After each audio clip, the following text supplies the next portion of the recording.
조선 궁궐의 모든 여인들은 저마다의 신분과 운명을 가지고 살았습니다. 높은 품계를 가진 왕비와 후궁들, 그리고 이름도 없이 그림자처럼 살아가야 했던 수많은 궁녀들. 하지만 여기 그 모든 계급의 사다리를 뛰어넘어 궁궐의 가장 낮은 곳에서 시작해 왕의 총애를 독차지하고 마침내 한 나라의 영주를 낳은 기적 같은 여인이 있습니다. 그녀는 물 깃던 천한 무술이었습니다.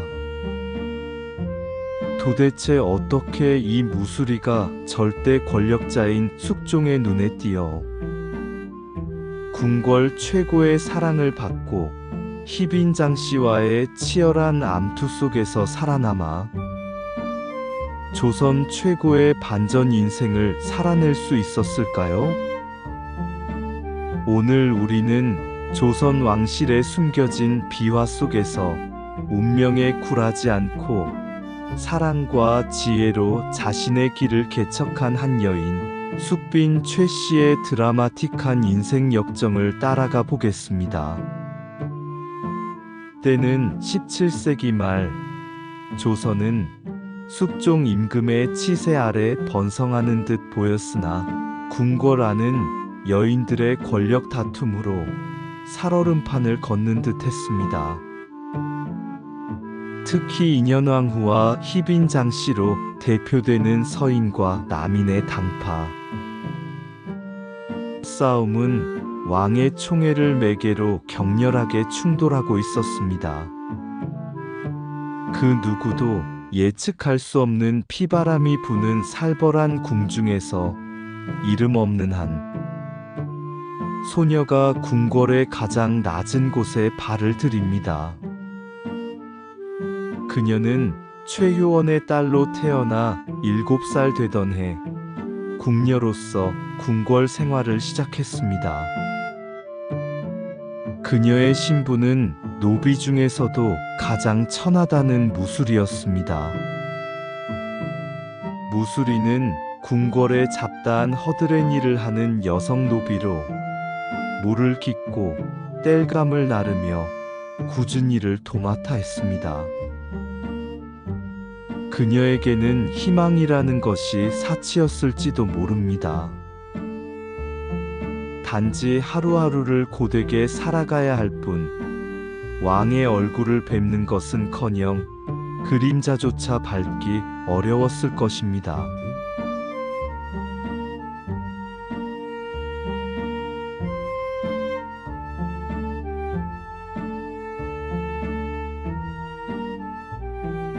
그러나 숙빈 최 씨는 평범한 무술이가 아니었습니다.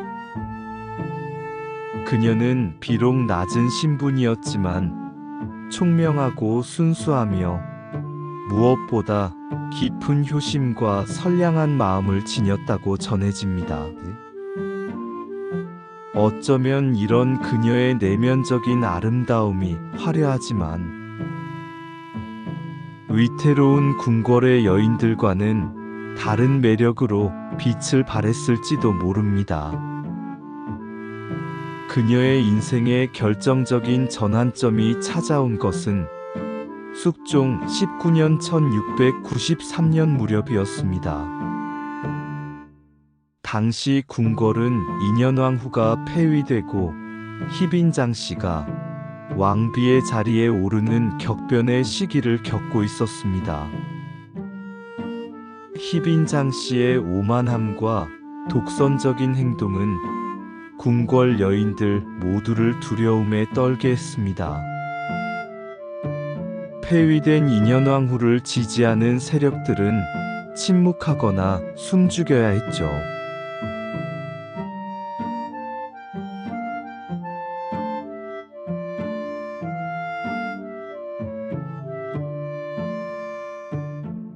어느 밤 희빈장 씨의 서슬퍼런 위세 속에서 궁궐 여인들 모두가 인현왕후의 이름을 입에 올리기조차 두려워하던 때였습니다. 무술이었던 최 씨는 몰래 폐위된 인현왕후의 처소에 들러 촛불을 밝히고 있었습니다. 그것도 몰래 인현왕후의 제사를 지내고 있었던 것이지요. 궁궐에서 폐위된 인물의 제사를 지내는 것은 곧 반역과 다름없는 위험천만한 행동이었습니다.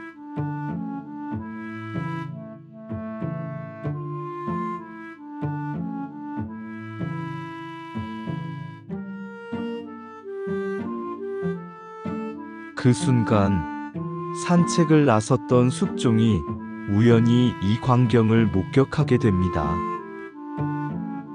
숙종은 무수리의 행동에 깜짝 놀라 그 연유를 물었습니다. 최 씨는 죽음을 각오한 듯 담담하게 대답했습니다. 패비마마는 평소 성품이 온화하고 어진 분이셨는데 죄 없이 폐위되신 것이 너무도 가였습니다. 부디 저승에서는 평안하시길 빌고 있었습니다. 숙종은 최 씨의 순수하고 어진 마음에 깊은 감동을 받았습니다. 모든 여인이 자신의 눈치를 보고 희빈장 씨에게 줄 서기에 바쁜 시기에 아무 보답도 바랄 수 없는 패비에게 진심 어린 마음을 보이는 무술이라니. 숙종은 최 씨에게서 진정한 인현왕후의 그림자를 보았을지도 모릅니다. 숙종은 그녀를 자신의 침소로 불러 승은을 내렸고 그녀는 곧 수건이라는 품계를 받으며 후궁의 반열에 오릅니다. 이 대단한 반전은 숙빈 최 씨가 가진 고결한 인품과 숙종의 총애가 겹쳐지면서 가능했던 일이었습니다. 훗날 숙종은 인현왕후를 복위시키고 희빈장 씨를 배출하는데 숙빈 최 씨의 일화는 숙종의 결심에 중요한 영향을 미쳤을 것이라고 역사가들은 추측합니다.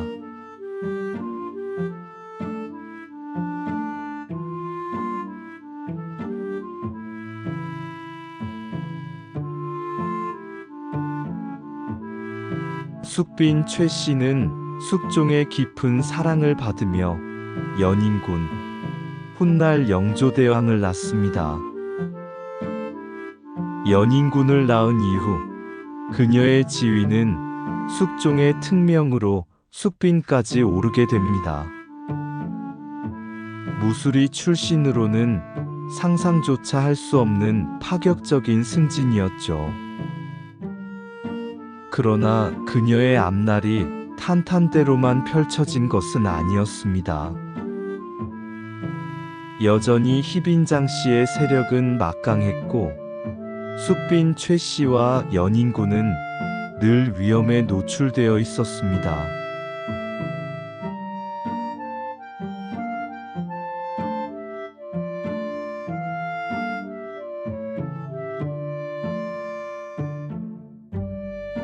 희빈장 씨는 숙빈 최 씨를 제거하기 위해 온갖 계략을 꾸몄습니다. 무술이 출신의 최 씨가 자신과 어깨를 나란히 한다는 사실을 도저히 용납할 수 없었던 것이죠. 기록에 따르면 희빈장 씨는 숙빈 최 씨가 왕의 승은을 받지 못하도록 저주굿을 하거나 최 씨를 모함하는 일에 적극적으로 나섰습니다.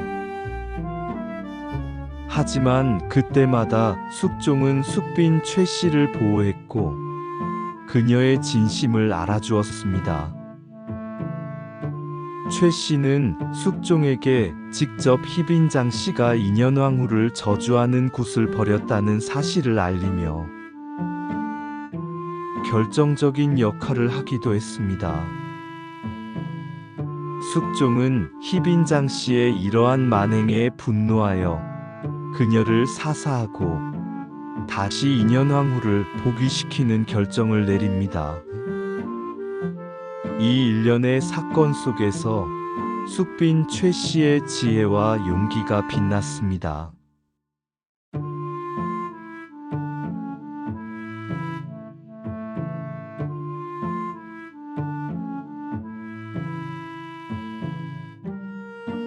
숙빈 최 씨는 평생을 자신을 낮추고 겸손하게 살았습니다. 신분 상승의 욕망보다는 숙종의 사랑과 아들의 앞날을 걱정하는 어진 어머니의 모습이었습니다. 아들 연인군이 왕위에 오르자 그녀는 숙빈으로서의 모든 영광을 뒤로하고 스스로를 낮췄습니다. 실제로 영조는 어머니의 신분이 천하다는 점 때문에 오랜 시간 스트레스에 시달리기도 했습니다. 하지만 숙빈 최 씨는 그런 아들에게 늘 겸손과 덕을 강조하며 왕으로서 백성을 사랑하는 마음을 잊지 말라고 가르쳤습니다. 그녀는 1718년 49세의 나이로 세상을 떠나지만 그녀의 아들 연인군이 조선의 위대한 임금 영조대왕이 됨으로써 그녀의 삶은 역사에 영원히 기억됩니다.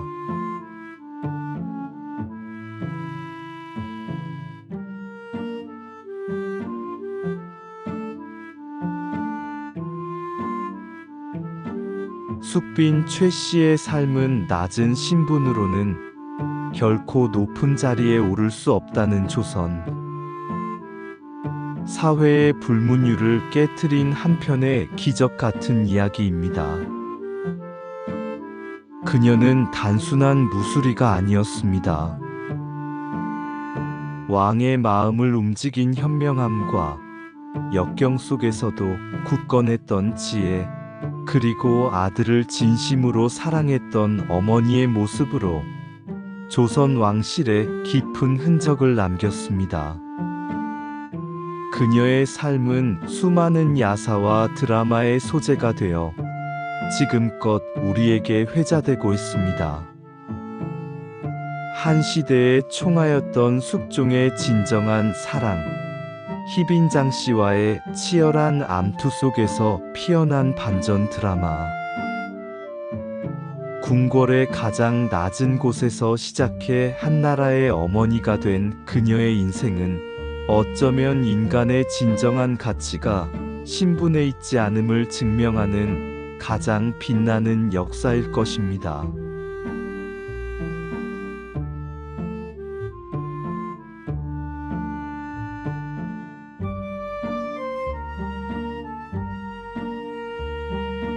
이야기 한국사 조선편 왕과 백성의 숨은 이야기. 다음 편에서는 또 어떤 궁중의 은밀한 야화가 우리를 기다리고 있을까요? 긴 시간 함께 해주셔서 감사합니다.